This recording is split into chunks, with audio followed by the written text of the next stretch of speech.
Hi guys, and welcome back to another DrAce video, and today we're going to be playing RiMS Racing. We're going to be testing out one of the road circuits. This is Atlantic Road, and we're going to be using the Ducati Panigale V4R.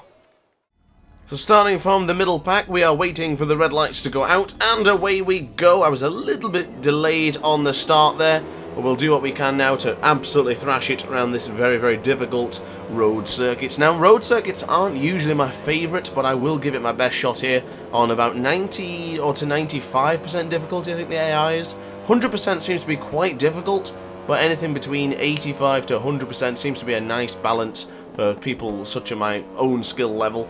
So do ignore the tyres on the front runners right now. For some reason there's a minor glitch, because of course, as mentioned before this video in the review that I did, and I'm going to mention it once again, this is an early access build, so the game is still not finished and there will be some minor tweaks and bugs still to be done. Minor fixes, if you will. But of course, wonderful, wonderful circuits. I really like this one actually. It's probably the one that caught my attention the most.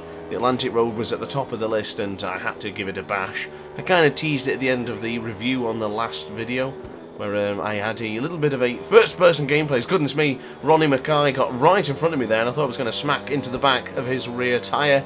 But I do like these ideas of a bit of a sprint to the finish. It's like one of those, oh, wacky waving arm, inflatable tube man, check out that, another one. I love the details in this game, especially little things like that, that when you whiz past at about 80 miles an hour to 100 miles an hour, or maybe even more, you see something in the distance just waving and flapping around in the distance. I think it's great. It says, oh my goodness, what a move from Ronnie Mackay, going round the outside. He was not to be perturbed, but we do dive back up on the inside and retake the lead in this very difficult road circuit. I do like this one. It certainly caught my attention, but it's very difficult. Oh, almost lost the rear there as we bumped into the wall. The investigation occurred and then thankfully we were given no such penalty. But I do like that feature where you touch a wall or you go off track, they're going to sort of investigate it to see whether first and foremost you actually require one.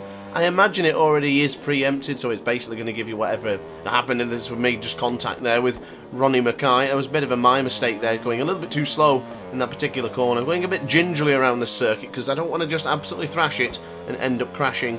Do love the crowds and the amount of cameras and hot air balloons around the track.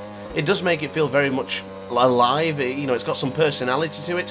One thing I will definitely say about RiMS Racing in general, it carries a lot of personality. It is very, very unique in its own way. I kind of feel like it did what Drive Club Bikes did, where Drive Club Bikes sort of made the bikes feel a bit different. It was a bit more arcadey, of course, but the attention to detail around the track was very, very nice, but lacked on the bike aspect. Where here in RiMS Racing, the bike aspect is fantastic, and the outside of the track perspective, such as the fans, the wacky waving arm, inflatable tube man, as I messed that up, all look fantastic, as we're absolutely going to thrash it down now towards the finish line, and we will take victory here in the Atlantic Road course.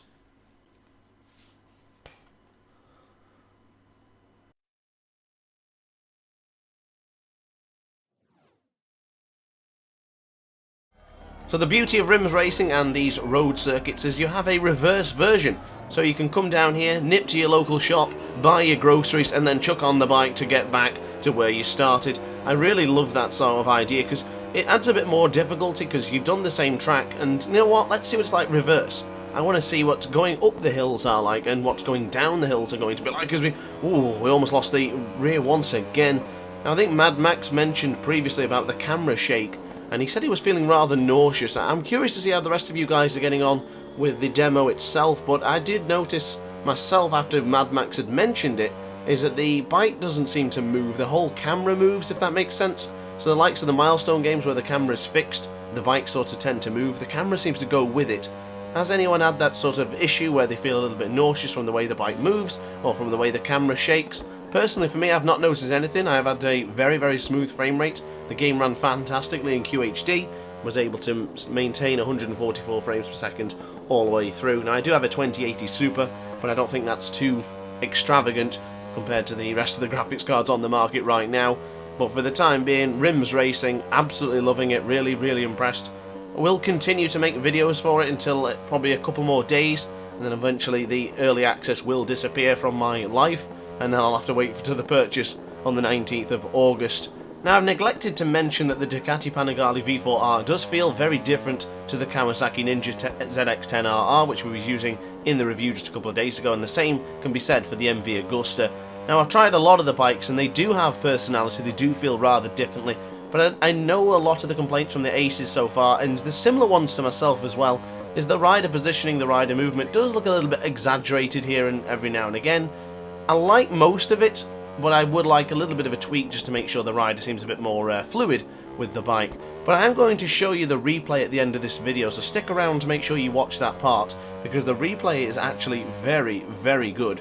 It's very detailed and it's very, very in-depth as we go almost airborne now going down the bridge. On this particular lap we have done a terrific job to eke out quite a large lead to Ronnie Mackay in second place.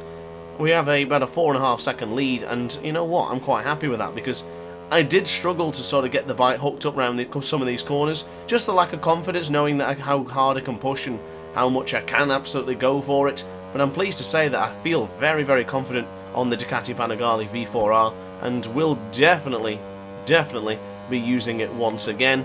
And this is going to be another victory as we just gradually bring on the motorcycle, 165 miles an hour, 20 degrees lean angle, launching it now across the line, and another victory goes to the way of DrAce.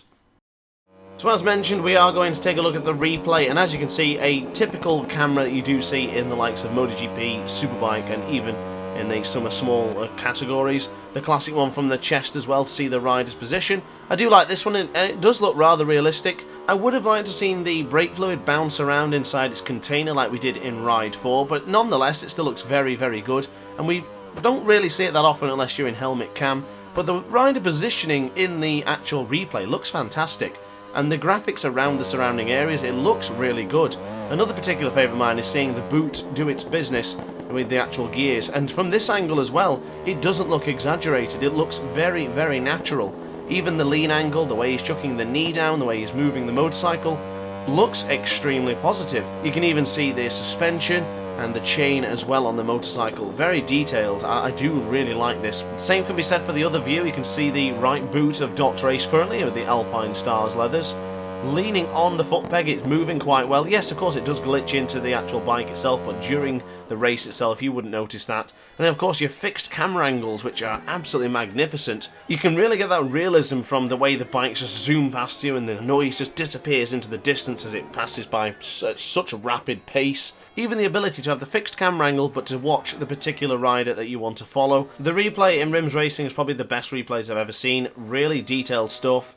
Follows which camera angle you want to use, lots of camera angles available. I could probably sit through this for quite a long time, just flicking through, just testing things out and just deciding which camera angle I want to watch the entire race from. I'll probably end up flicking through all of them, to be honest with you. But guys, upon that note, thank you for watching. I've got more RiMS Racing content coming out soon, so I hope you guys are looking forward to that one. And upon that note guys, thanks for watching as always. Like, comment and subscribe if you enjoyed the video. Hit the notification bell to be alerted to every single DrAce upload. And upon that note guys, thank you for watching and ciao for now.